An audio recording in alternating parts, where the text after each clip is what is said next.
সংবিধানকে লুণ্ঠন করছে, যাদের বলেছে স্বৈরাচারী, যার খুশি কুশপুতুল পোড়ার আমার কোনো আপত্তি নেই, এটাও সংবিধান সম্মত। অতএব আপনারা এসেছেন ইমানি দায়িত্ব পালন করতে, আপনারা এসেছেন নিজের অস্তিত্ব নয়, বাংলা নয়, ভারতের সংবিধানের অস্তিত্বকে বাঁচাতে। অতএব এক এক করে আমাদের বক্তারা বক্তব্য দেবে। উঁচু জায়গায় যারা আছেন আপনারা একটু বসে পড়ুন, পিছনে মানুষ আছে দেখতে পাবেন।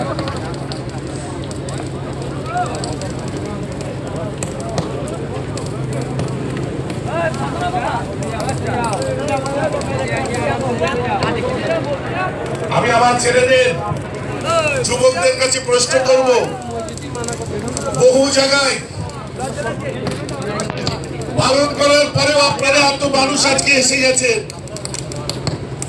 আমিও ছুটে এসেছি। আগামী 3 দিনের পরে যে রায়টা আসবে, তারপরে রাস্তায় যদি 1 মাস ধরে থাকতে হয়, থাকতে কারা রাজি আছেন? হাত তোলো। নারে দেবে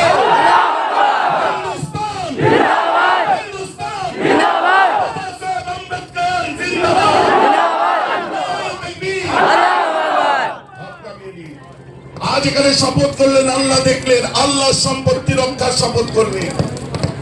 আরে 2 কিলোমিটার হেঁটে নিয়ে দায়িত্ব পালন করে যে যার ঘরে চলে গেলেন, হই হই হই হই। আইনটা বুঝলেন না, কানুনটা বুঝলেন না, কোন জায়গায় কথা বলতে পারলেন না, ওতে লাভ আছে কি? রাস্তায় নেমে আমাদেরকে থাকতে হবে। ওই রকম ট্র্যাক্টরকে রেডি করুন, ওই রকম ট্রলি রেডি করুন, রাস্তার মধ্যে যে আমাদের বসতে হবে। ওরা 3% যদি পারে, আমরা 30% কেন পারবো না?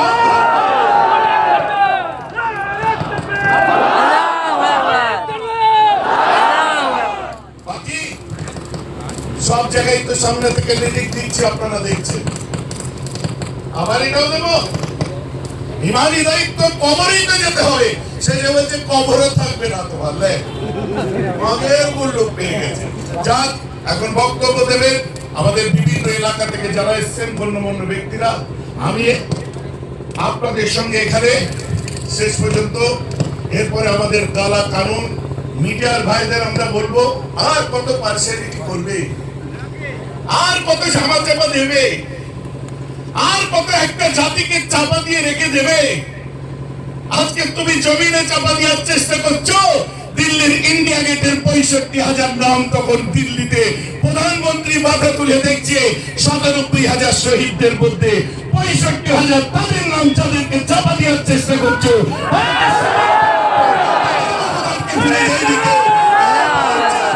তাদের অবদান ভুলে যায়নি কেউ।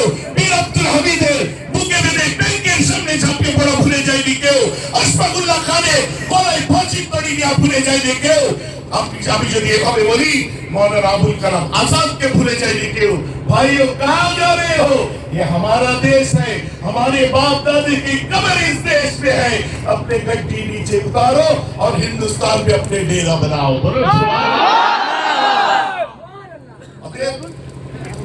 তাদেরকে বলছে ভাবা দরকার আছে। যাই হোক, এখন আমাদের এলাকার 2-1 গণ্যমান্য ব্যক্তি তারা আলোচনা করবে। আর আপনাদেরকে বলি, স্ট্রিট কর্নার করেন, আলোচনা সভা করেন, যাই করে টাইমটা 1 ঘন্টা রাখবে,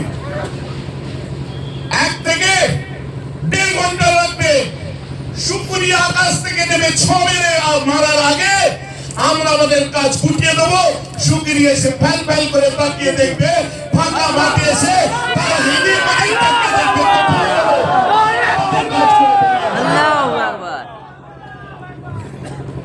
কথা বোঝা যাচ্ছে তো নাকি?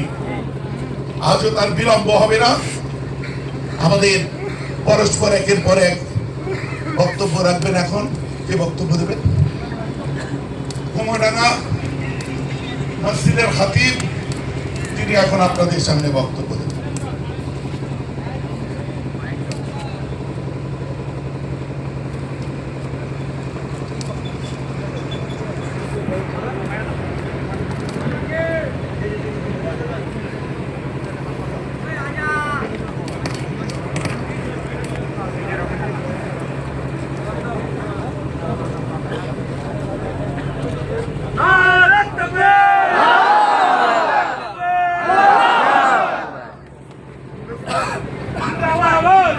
আসসালামু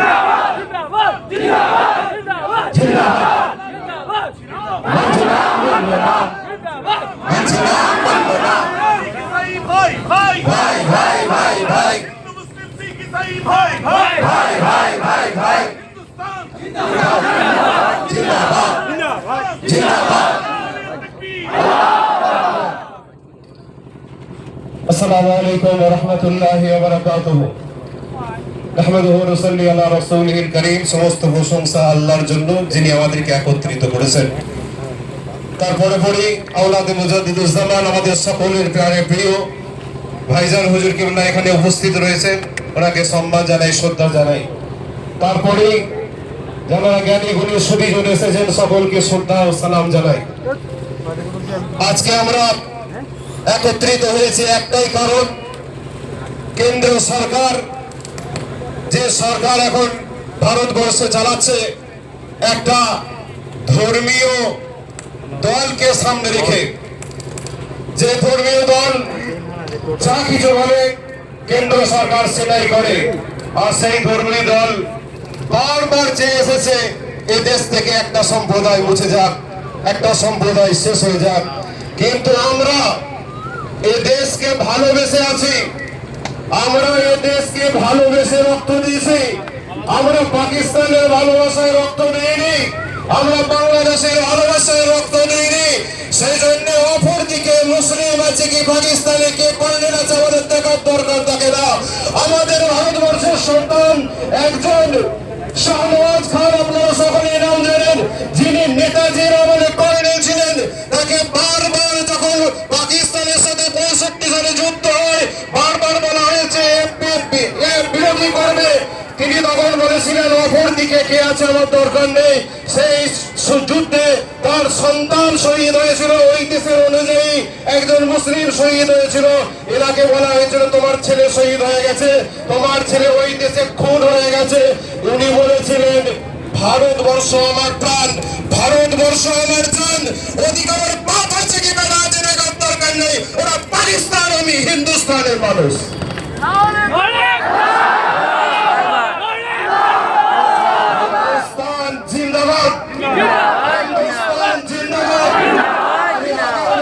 আবার বলছি, ভারতবর্ষ আতা ফলের মতো, চেনেন? কে কে চেনেন ভারতবর্ষ? এটা একটা আতা ফলকে সামনে রেখে দেখবেন, এটা ভারতবর্ষ। কেউ যদি মনে করে একটাই রোয়াকে চির দেবো, পুরো আতাটা পচে যাবে, পচে থাকবে না। আতার একটা রোয়াকে তুলে ফেলা মানে আতা পচে যাওয়া। তাই যারা চিন্তা করছেন একটা সম্প্রদায়কে দেশ থেকে শেষ করে দেওয়া হবে, তারা জেনে রাখবেন এই সম্প্রদায় শেষ মানে ভারতবর্ষের অস্তিত্ব মুছে যাবে। সেই জন্য একের পর এক আপনারা অত্যাচার করেছেন, একের পর আপনারা জুলুম করেছেন, একটার পর একটা কানুন এনেছেন, আইন এনেছেন, সব কটাই দেখবেন একটা সম্প্রদায়ের বিরুদ্ধে। সে সম্প্রদায় খারাপ, যারা আপনারা সামনে দাঁড়িয়েছেন। আপনারা চিন্তা করে দেখুন 14 সাল থেকে এত পর্যন্ত যেগুলো আইন তৈরি হয়েছে, তারাকের নামে আইন তৈরি হয়েছে, অমুকের নামে আইন তৈরি হয়েছে, অমুকের নামে আইন তৈরি হয়েছে, ঘুরিয়ে আপনার কান ধরা হয়েছে। আজও তাই হয়েছে, সবকিছু শেষ হয়ে গেছে। তারা ঢাকা দিতে চেয়েছে, এখানে হাত তুলুন কজন কেন্দ্র সরকারে চাকরি করেন। কেন্দ্র সরকারে 14 সালের পরে চাকরি পেয়েছেন কজন আছেন? হাত তুলুন। মিডিয়া ভালো করে দেখান, একটাও নেই। কজন আছেন যে 14 সালের পর থেকে ক্ষুদ্র ব্যবসাকে বাড়িয়ে তুলেছেন? কেউ নেই, শেষ করে দেওয়া হয়েছে। আস্তে আস্তে করে ভারতবর্ষের সবকিছু শেষ করে দেওয়া হয়েছে। একটা সম্পত্তি বেঁচে আছে, সেটা হচ্ছে ওয়াকফ সম্পত্তি। এটাকে যদি ছিনিয়ে নিয়ে যায়, কোটি কোটি কোটি টাকার সম্পত্তি, এটাকে যদি ছিনিয়ে নিয়ে যায় আর পুঁজিপতি করে বিক্রি করে দেওয়া যায়, তাহলে ভারতবর্ষের অর্ধেক সম্পত্তি শেষ হয়ে যাবে। সেজন্য আমরা সকলে এখানে একত্রিত হয়েছি আমাদের দেশকে বাঁচানোর জন্য। শুধু ওয়াকফ সম্পত্তি নয়, ভুল ভাববেন না, ওয়াকফ সম্পত্তির পরে আপনারও নাম আসছে, আপনাকেও শেষ করে দেওয়া হবে। আপনার জমি চলে গেছে, মাটি চলে গেছে। অনেক ভাইরা ভাবছে যে আমরা তো ওই সম্প্রদায়ের মানুষ না, ভুল ভাববেন না। আমি আগেও বলছিলাম, আবারও বলছি, আমরা কিন্তু যেখানে এখানে যারা উপস্থিত হয়েছি কেউ একটা সম্প্রদায় অপর সম্প্রদায়ের শত্রু নয়। আগেও বলছিলাম আমরা হিন্দুর শত্রু নয়, আমরা এখনো বলছি আমরা হিন্দুর শত্রু নয়। আর হিন্দু ভাইয়েরাও মুসলিমদের শত্রু নয়, একটা রাজনৈতিক পার্টি আমাদের শত্রু। যে শত্রু আস্তে আস্তে আস্তে করে তিল তিল করে চাকরি নেই, টাকা নেই, অর্থ নেই, সবকিছু শেষ হয়ে গেছে, একটাই রাস্তা বাকি আছে, সেটা হচ্ছে ধর্মকে উস্কানি দিয়ে লেলিয়ে দাও। এরা মারামারি করুক, আমরা গদিতে বসে বসে চকলেট খাবো, এছাড়া আর কিছু নয়। সেজন্য আপনারা সাবধান হবেন, সাবধান হবেন, কেননা আপনার কোমরে দড়ি পরাবো বলে রেডি হয়ে আছে, আপনাকে অন্য জায়গায় পাঠানোর জন্য রেডি হয়ে আছে। গত কয়েকদিন ধরে দেখছেন, আমরা 10 বছর ধরে, আরো বেশি বছর ধরে দেখে এসেছি, মসজিদের মিনার থেকে আমাদের পতাকাকে খুলে দিয়ে অন্য পতাকা লাগিয়ে দিতে। আমাদের রাগ হয়েছে, দুঃখ হয়েছে, কষ্ট হয়েছে।